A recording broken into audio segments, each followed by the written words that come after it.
Hi, I'm Charles Galda, President of Vision New England, and your host for the Church in Action program, where we talk with New England leaders about making disciples who disadvantage themselves for unity and to do justice, which opens doors to sharing Jesus, and that transforms lives in our world. This week, I'm talking with Jonathan Reid. Jonathan is the Executive Director and founder of Fostering Hope, based in Providence, Rhode Island. Jonathan, thanks for being with us. Thank you, Charles. It's a pleasure to be with you today. I shared and have been sharing with folks that we've done this project. I'm calling it the Post-Pandemic Church Project, for lack of a better term, but it started out with us asking over 100 leaders across New England, what has God been exposing in the church over the last 2 years, and what should we do about it? And one of the big themes we've talked about in prior episodes was making disciples. Another big theme we've talked about was healthcare, mental health. And another big bucket has been doing justice, because when we make disciples who are willing to disadvantage themselves to do justice, people want to know about Jesus. And so we're going to have a whole series of episodes now on doing justice. And the way we're defining justice is, and I'm stealing this from Dr. Emmett Price, who was on prior episodes from Gordon Conwell at the time, is that it's anything that violates the pre-fall order God created. Tim Keller describes it as anything that prevents somebody from living the fullness of life Jesus intends for them in this life. So two different ways to come at the same thing. But we see over and over again, it opens doors to share Jesus. We work with a lot of human trafficking ministries, and a big target is kids who age out of the foster care system, and there's nothing for them in some states. And they then end up on the streets, and within 24 hours, 2/3 of them are approached by traffickers. That's a big deal issue for a different episode. But tell me, when we're talking about kids in foster care, are we talking about kids who are in a foster home with a foster parent or parents? Are we talking about group homes, both, or something different? Yeah, so right now there's about 425,000 kids in our country living in the foster care system, which means they're either living, they've been removed from their primary biological caregiver and placed with a family outside of that original family unit. It could be an extended family member, which they call kinship foster care. It could be what you think of when you think of a foster family, a family receiving kids into their home, or yes, group homes where they're spending time in what's called congregate care. In New England, there's about 24,000 kids in the system. 25% of them will need to be adopted, and about 4 to 5% will end up aging out of the system without permanency, reunification, or adoption. Now, when you hear those numbers, it's easy to reduce the kids to a statistical category. It's a big number.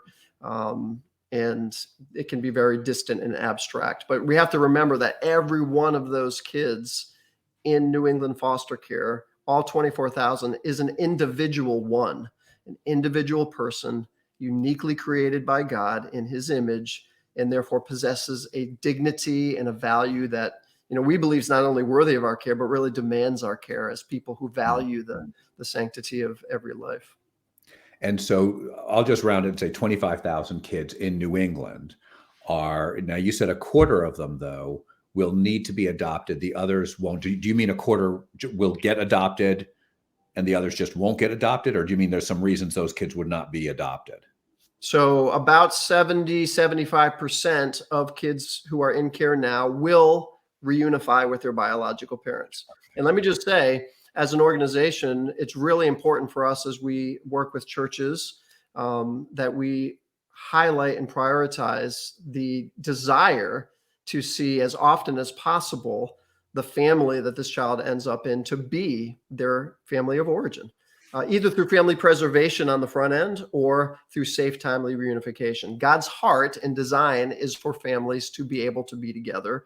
And that should be our heart as Christians. And, it's a wonderful thing to see so many Christians getting into the foster care movement who have a heart to support reunification and even develop relationships with biological family as much as they can and become part of their life. That's a beautiful thing. The 25% are those situations where reunification doesn't end up possible. And so those kids will need to find an adoptable family. So right now, there's plenty of kids in the system whose parental rights have been terminated of their parents, and they're literally waiting for someone to open up their home and provide a forever family.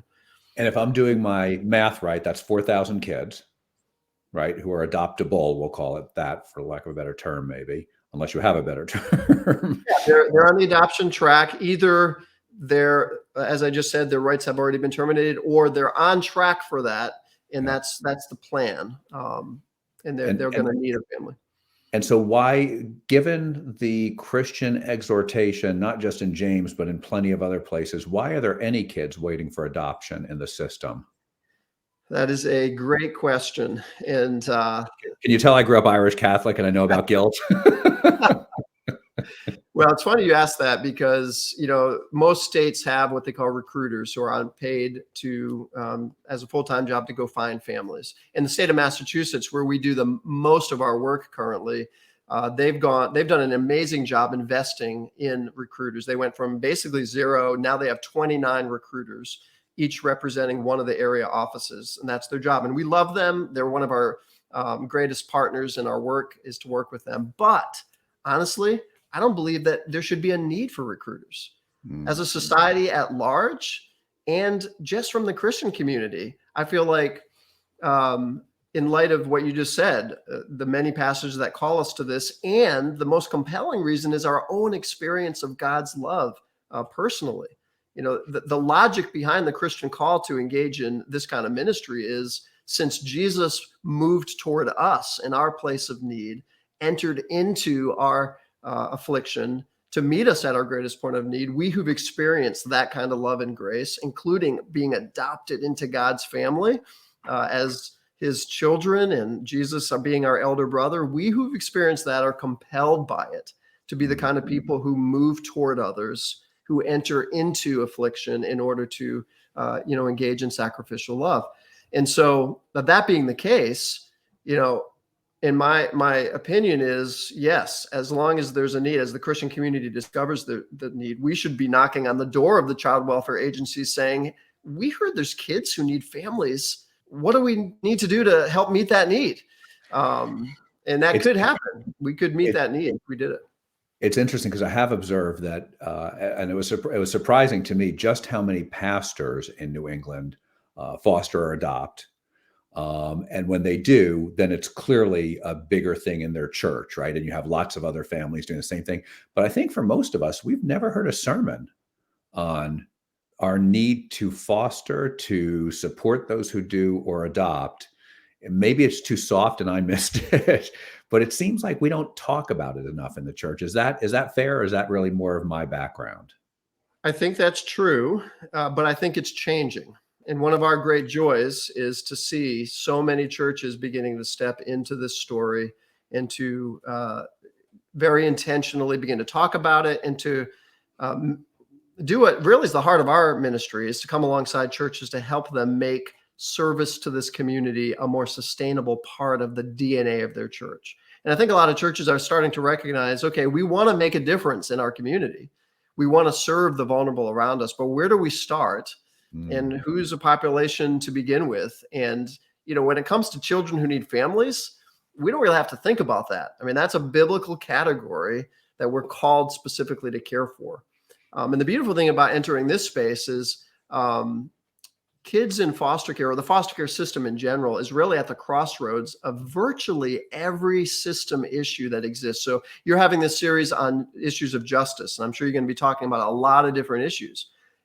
Virtually everyone you will cover at the crossroads are families impacted by those issues, and children in those families who may have to be removed temporarily from those families because of some of the issues surrounding justice.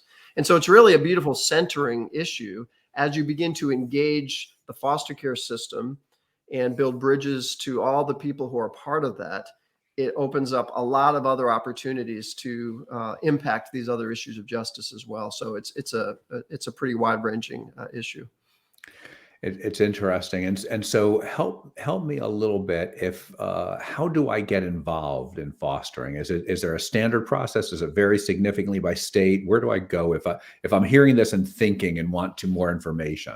So you're talking about an individual person who Yeah. says, okay. Yeah. So there's two things I'd say. First of all, and I'll plug this because I think this is the foundation. If you're part of a church community, aside from you personally being involved, we would really encourage you to begin to think about what would it look like for our church community to become more intentional about making this part of the DNA of who we are. We already have a culture. We already have things that are important to us. But if there really are kids in our community, right in our backyard, who need families, shouldn't we be doing something?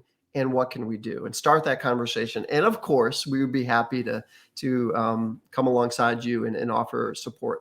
It's what we love to do. If you're an individual who's saying, my heart is for this. And by the way, George Barna did some really interesting research. It's a little bit dated now. It's maybe 8 years old. But nationally, he found that 31 to 38% of practicing Christians have seriously considered foster care or adoption.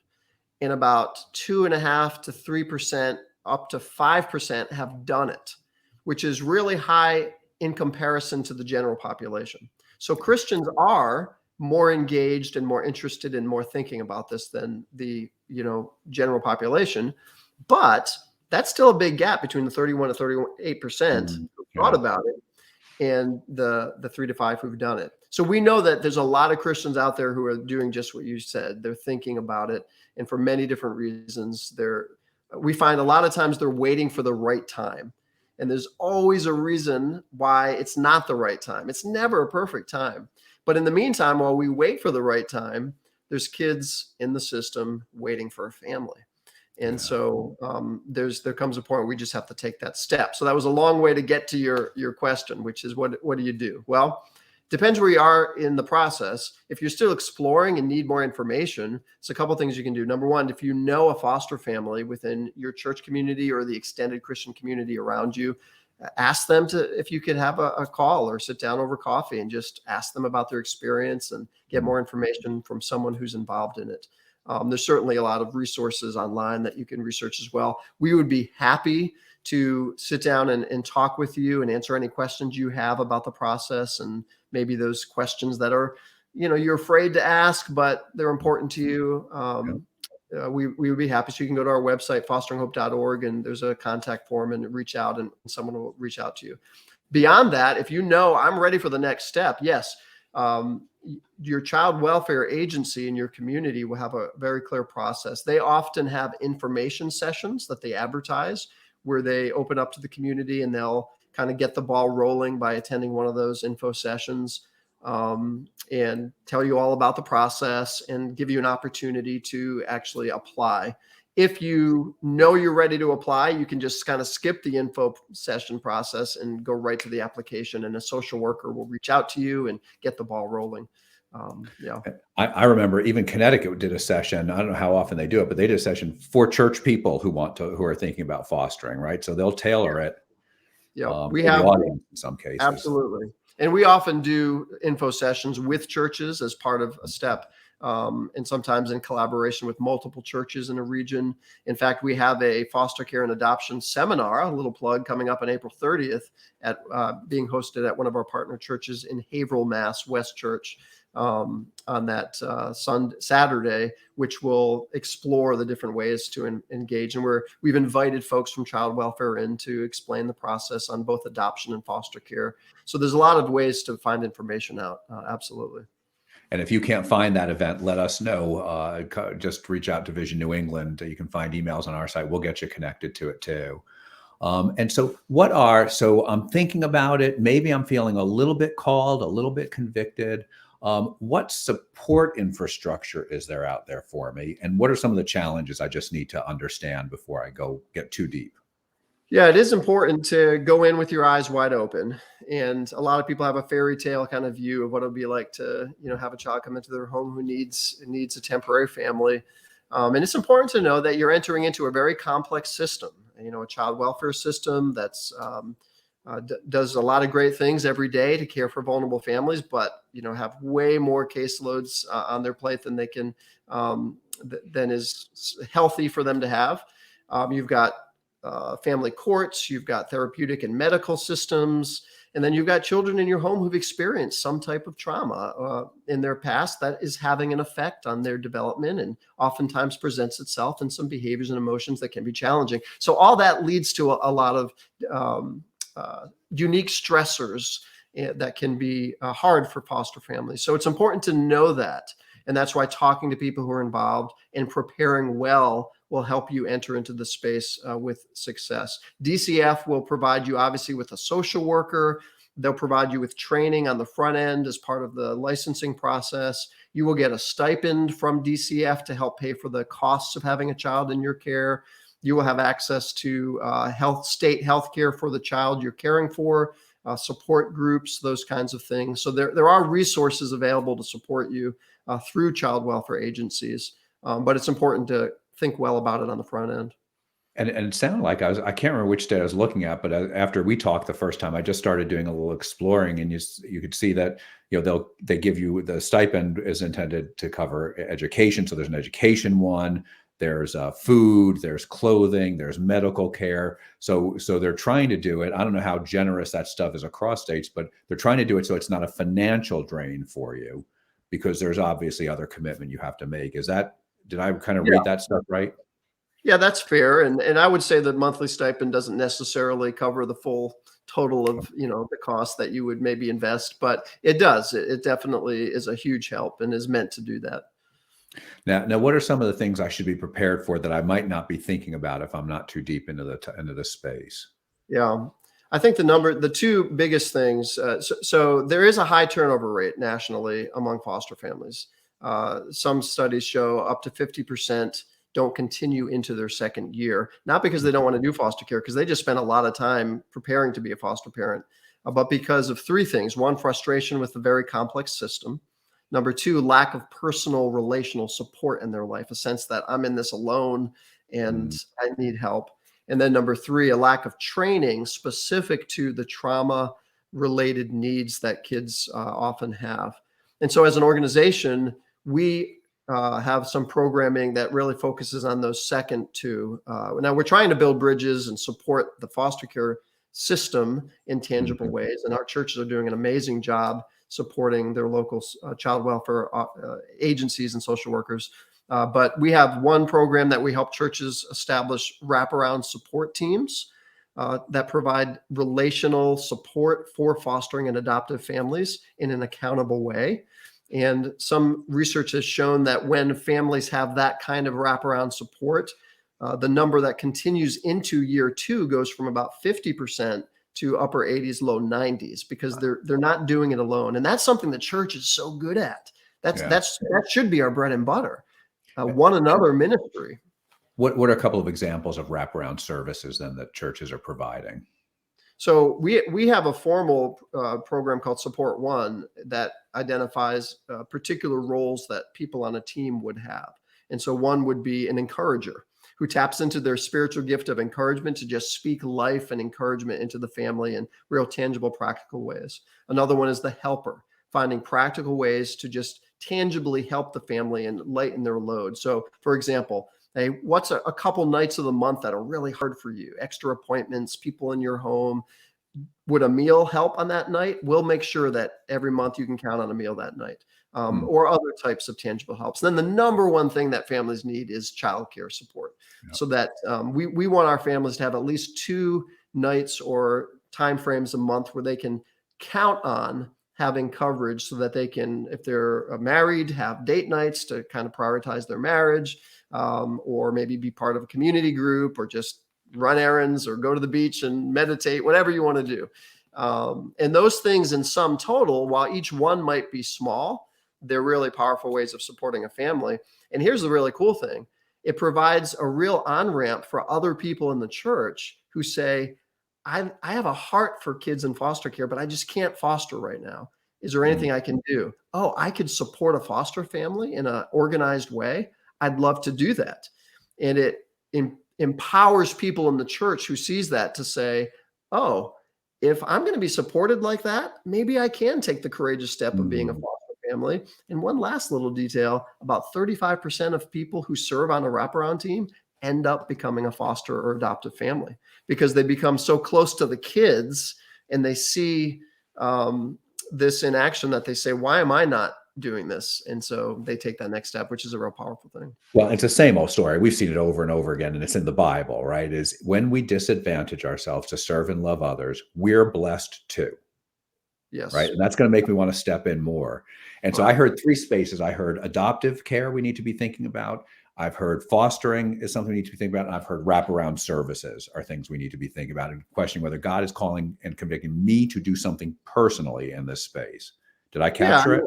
Yeah. I mean, that's a big part of it. So when we work with churches, we're about culture, right? We have the motto, not everyone can do everything or the same thing, but everyone can do something meaningful. So a big part of our work for churches who really want to make this part of the culture is help them establish multiple entry points for people to be able to step into the story at a place that aligns with their current gifting and capacity. So there's service-based opportunities that meet tangible needs of professionals and families in the foster care community, but that are real low commitment, right?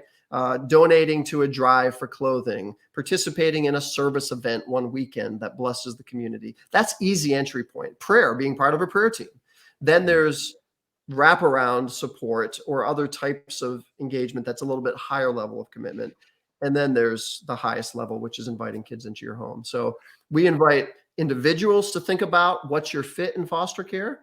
And then we invite churches to say, hey, every church can do something. So what can we as a church do based on our size, our location, our resources, our vision and mission? And that's a big part of it. And I heard you say one thing Fostering Hope wants to, because I want to make sure we get in there all the things you do. One thing Fostering Hope does is, if you're interested in pursuing this, you can contact us and you're going to help me through that process. You're caring for, supporting, and loving the DCF workers around New England. And what else do you do? So, we do, one of our big programs now is also providing evidence-based trauma-informed caregiver training for caregivers and professionals. We've introduced about 1,000 caregivers and professionals over the last few years to practical knowledge and tools about how to provide healing care for kids who've experienced trauma. So that's become a big part of it. And we also do that with churches, helping lead churches to become what we call trauma wise, so that as they invite their families to step into foster care, their children's and youth ministry really is a safe place for them. And so that's a big part of it. But let me just say, our operational vision is that every child welfare office in New England would have a network of churches around them committed to serving the need in their own community, taking ownership of who are the kids in our community who need families, who are the social work professionals who need support and encouragement, and how can we do that as individual churches, doing our own kind of finding our own place, but then as a network of churches together, collaborating for greater impact. And it's been really powerful to see what the churches have been doing and how receptive child welfare has been to their engagement. I was going to say exactly that. Just as we wrap up, what we have this vision sometimes, or perception sometimes, when we're Christians, that government doesn't like us, and there's some reasons why people have that, and it's not entirely unfounded.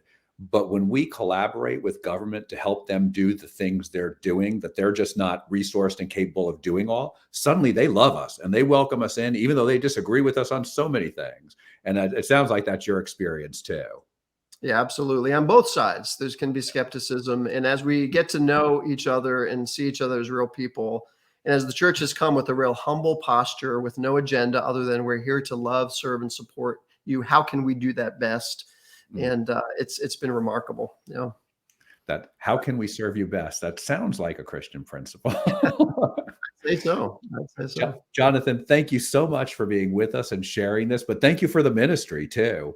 And I'd like to thank our producer, Jessica Mangano. I'd like to thank our listeners. If you feel called and convicted, or just questioning, it's Fostering Hope. And what's the URL? Where's the website, Jonathan? Fosteringhope.org. There you go, fosteringhope.org. If you have any trouble finding it, let us know and we'll get you connected. When we are the people of God doing the work of God in our communities, it transforms lives and the world. And you can visit us at visionnewengland.org for past episodes, other resources, and to click donate to partner with us to accelerate evangelism in New England. Our program is brought to you by our friends at the Luis Palau Association, who are dedicated to proclaiming the good news, uniting the church, and impacting cities worldwide.